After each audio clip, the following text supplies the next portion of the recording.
Hello, and welcome to 3 Inning Fan, the podcast with me, Kelley Franco. I am delighted that you are joining me for this first show of September.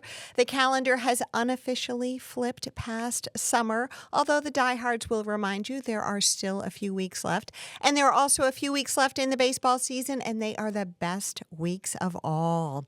Some division titles and wild card slots are still up for grabs. The Mets are only a half game out of the third wild card spots. The Mets fans got to root for the Phillies last week, and the Phillies did them a solid, taking 3 of 4 from the Braves. The Yankees and the Orioles are having an excuse me contest to see who can do more to lose the AL East. The Guardians slipped last week, but they're still in first, and the Dodgers and the Brewers are firming up their divisions. At this point, teams can only focus on the game that's right in front of them and say a prayer that the team they're chasing loses. Today on the show, we're going to talk about the Mets and the Yankees, their run for the playoffs, winning the division. Does it still matter?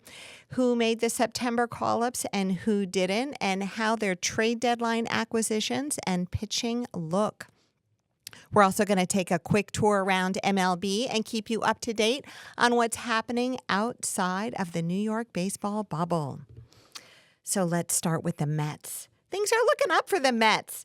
They swept the White Sox last weekend on the south side of Chicago. It's the baddest part of town. They edged the White Sox closer to eclipsing the Mets' record for most losses in a season.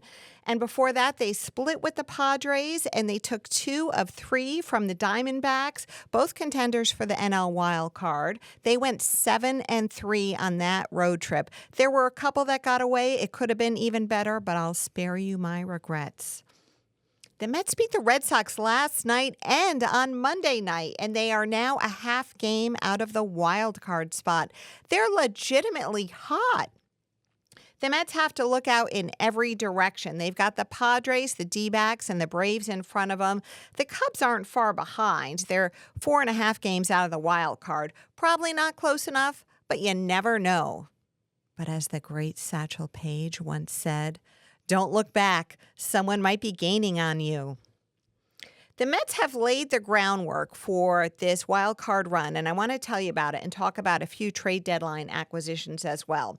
So listen to this. Out of the 26 games the Mets have in September, 10 are against the Phillies and the Braves combined. 7 games against the Phils, 3 games against the Braves. And that series against the Braves is the second to last series of this season in September.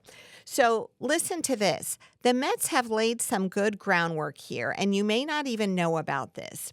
Against the Braves, the Mets have split their previous 10 matchups. So the winner of that series at the end of September will win the tiebreaker, should there be one, for the wild card. Furthermore, the Mets have already won tiebreakers against the D-backs, Padres, and Cubs. So if the Mets can hang in for this, these tiebreakers could get them a wild card spot or even a higher seed. There were a couple of good trade deadline moves the Mets made. The Mets made some moves at the trade deadline that weren't headline makers, but they were difference makers. First, let's take a moment to give some love to Jesse Winker. He has been a nice trade deadline pickup from the Nationals. He had a walk-off pinch hit homer against the Orioles on August 21st, and he hit 400 on that big road trip we were just talking about. He's been locked in at the plate. And the other guy, Phil Maton. He had a save on Monday against the Red Sox, giving him a 1.77 ERA during his time as a Met, and he's only given up 10 hits as a Met. The Mets only gave up cash or a player to be named later for him since the Rays were looking to dump salary. Nice move. And lastly, he wasn't a trade deadline pickup, but similar in that he was a small but effective piece. Luis Torrens, who the Mets got from the Yankees for cash considerations last May. Torrens has added a lot of value recently as Alvarez has struggled. He's been great at throwing out runners. As of Monday, he had thrown out 12 of 19, which is really pretty good. I personally think it's a beautiful thing when all of these pieces of the puzzle work together, when you combine the stars with the smaller name players, and you just create a club that can really thrive offensively and defensively. About those September call-ups, you know who we didn't see? 22-year-old Luis Angel Acuna, who the Mets got at the trade deadline last year from the Rangers for Max Scherzer. Remember that? Instead, the Mets called up Pablo Reyes, a 30-year-old infielder who, if you're like me, you had never heard of. Why? Acuna hasn't had a great season in AAA Syracuse. He's stealing some bases, but he's had a couple of big-time slumps. He's hitting .263 with 7 homers in 121 games. Barring a September promotion, which seems doubtful, we won't see Acuna until spring training. The Mets' starting pitching has been looking really good. Of course, Manaea's been good, but let me tell you right now, Peterson had been consistent, but now he's like a downright ace. I think in a short wild card series, based on how they've pitched recently, the Mets would go with Severino, Manaea, and Peterson. Blackburn's also going to be back. I mean, it's really a nice-looking setup. It was reported that Christian Scott threw off a mound last week, and Kodai Senga has started to play catch. So who knows if we might get a glimpse of them if the Mets make the postseason. Are you following me on the socials at 3 Inning Fan? Have you subscribed to this podcast? We've gotten this far, so honestly, I think it's only right. Let's talk about the Yankees. The Yankees have had so many chances to put away the AL East, and they keep self-sabotaging. The funny thing is, I think the Orioles fans are saying exactly the same thing. I don't know who wins this division. It seems like it's going to come to who can out-mediocre the other team. The Orioles are back in first today because they got to play the White Sox. The Yankees had a painfully ugly loss last night to the Rangers, with Clay Holmes giving up a walk-off grand slam to lose it. The Yankee closer problems continue with Holmes. I feel bad for the guy, truthfully, but here's the situation. The Yankees had this need for a good bullpen piece at the trade deadline, and they failed to fulfill it. So this can't continue. The Yankees will not get to the World Series without a good closer. With Holmes as a closer, guarantee it, he's going to lose 1 or 2 playoff games. So how do we fix it? Up until now, Boone has said that Holmes is the closer and he's sticking with him. But after last night's game, in the postgame, Boone seemed non-committal. Even he has seen enough. So let's take a look at the options. There is some Yankee pitching news, so it ties in with that. There's a, quote, very good chance, those were Aaron Boone's words, that Clark Schmidt and Luis Gil will be rejoining the Yankees by this weekend's series against the Cubs. Schmidt has been out since May with a right lat strain, and Luis Gil has been out for a couple of weeks with a lower back strain. Will Warren was demoted, by the way. The Yankees could work in a 6-man rotation if both Schmidt and Gil rejoin. But you know what? We always say, oh, they could go to a 6-man. But you know what happens? A hot second after everybody's back in the 6-man, somebody gets hurt and you wind up being back in a 5-man.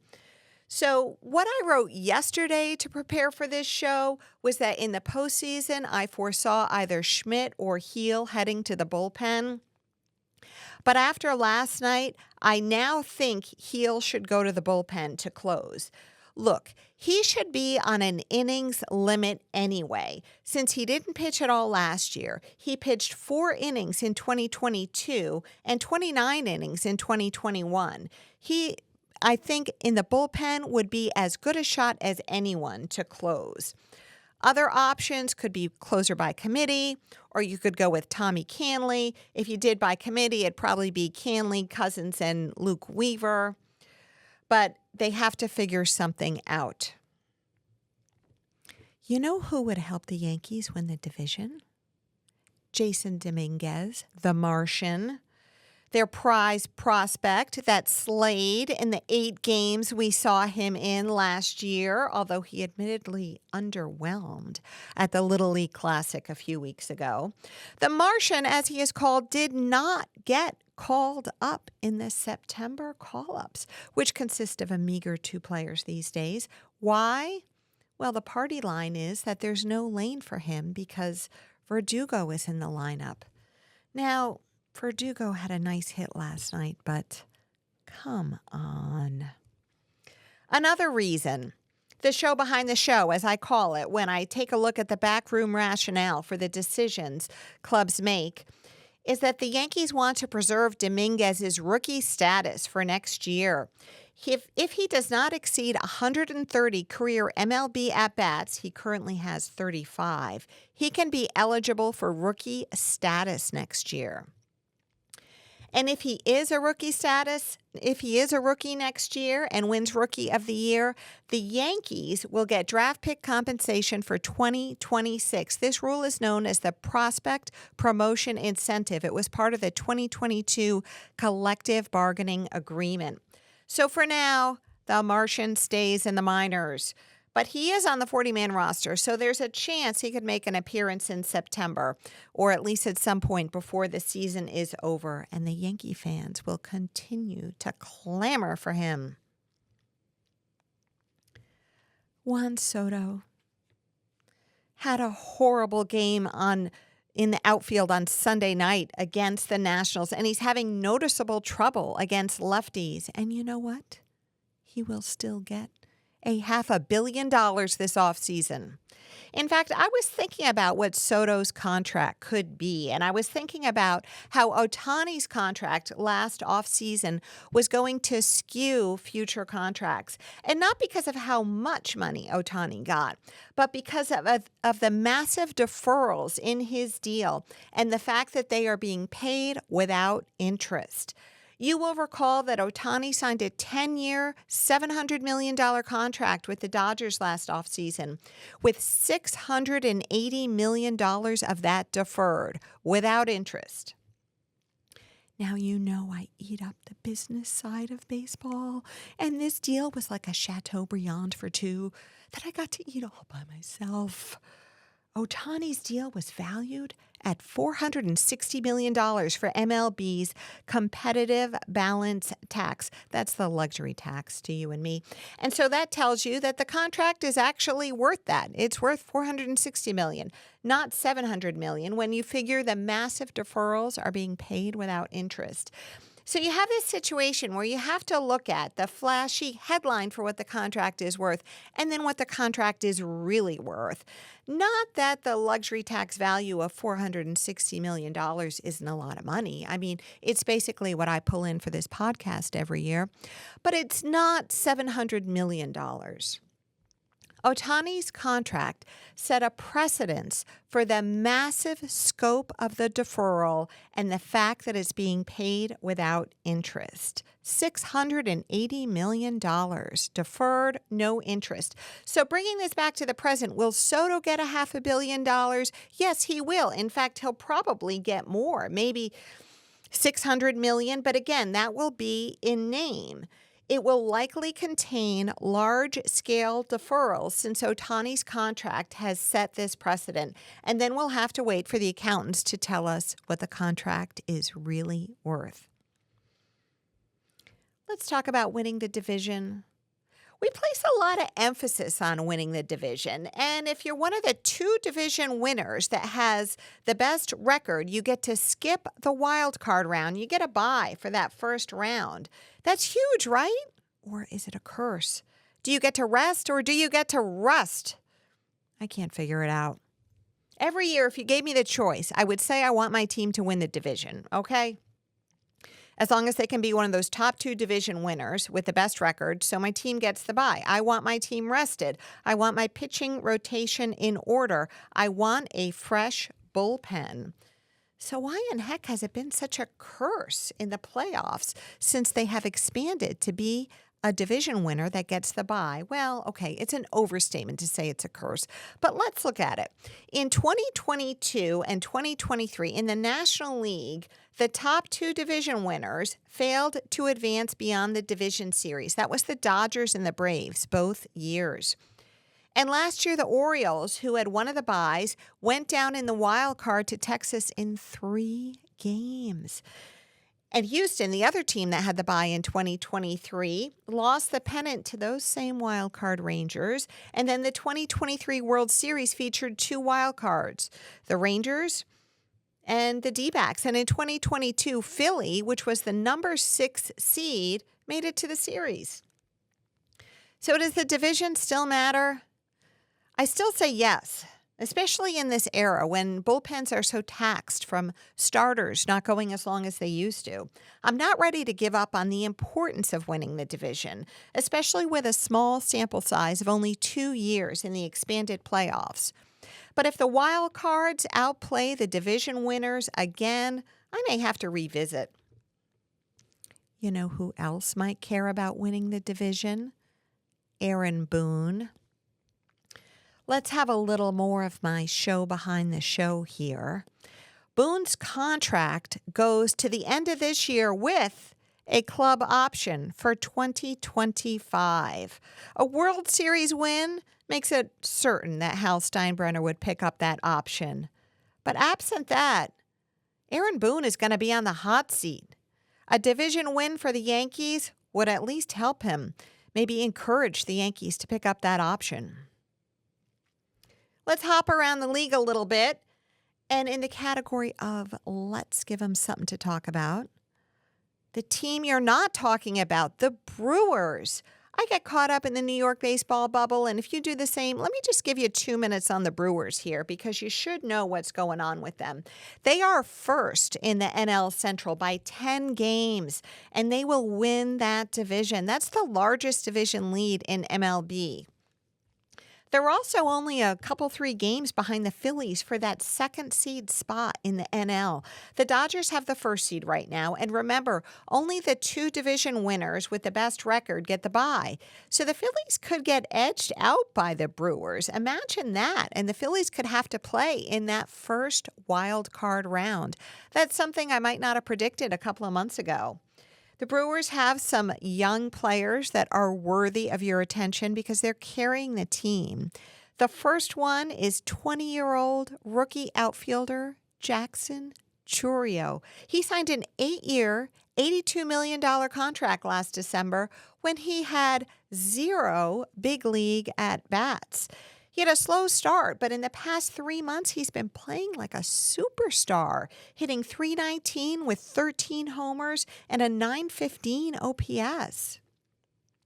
Shortstop Willy Adames. He's 29, and he just hit his 13th 3-run homer of the season, tying a record set by Ken Griffey Jr. Adames has also played in every game this season. I just love that stat. Love guys who post. He's also in his walk year. Keep an eye on him this offseason when he is likely to price himself right out of Milwaukee. They have manager Pat Murphy, who was Craig Counsell's bench coach and succeeded him when Counsell went to the Cubs. Murphy is probably in the running for the NL Manager of the Year.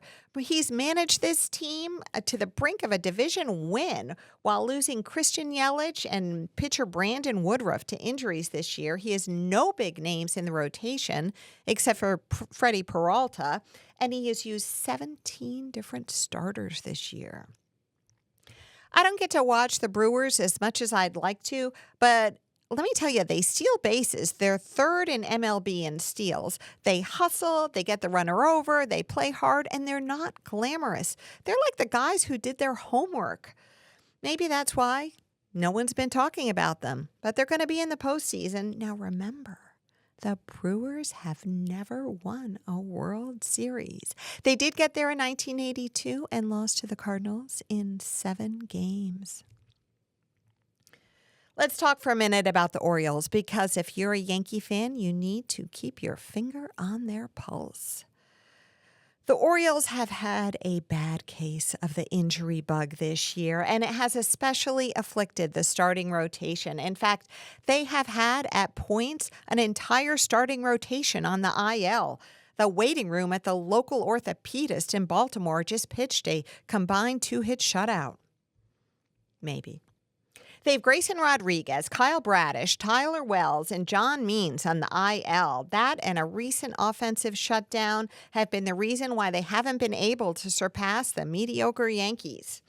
But the Orioles did get some good news this week. Zach Eflin, their starting pitcher who was the trade deadline pickup, who had been on the IL, well, he came back. He returned from injury, and on Sunday he pitched a great game against the Rockies, actually carrying a perfect game into the 6th. So he looks back. He looks like he's back. The Yankees and the Orioles will play a series in New York in that last week of September, just like the Mets-Braves, the penultimate series of the season, and that will be good. A word about the Red Sox and Rich Hill. Rich Hill, 44 years old, pitched for the Red Sox last week, and when he did, he has now appeared in a major league game in each of the last 20 seasons. Now, I'm not a Red Sox fan, but the older I get, the more I root for the old guys. So, Rich Hill, good luck. Let's go to our closer.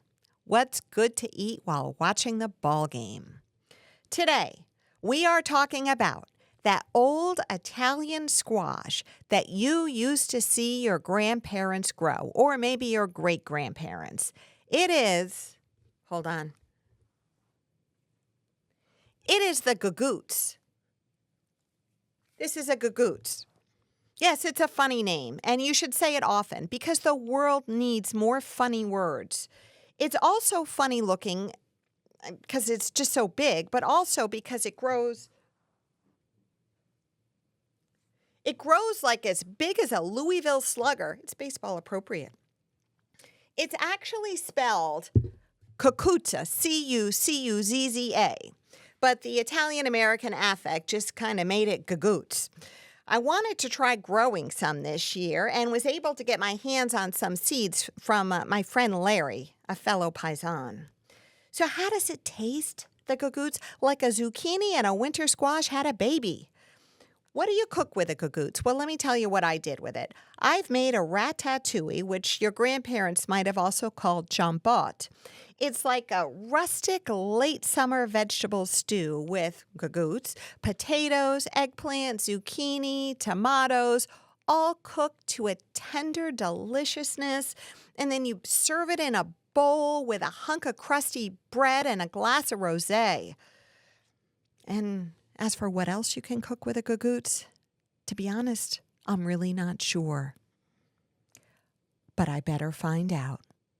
Thanks so much for tuning in, and I'll see you next week.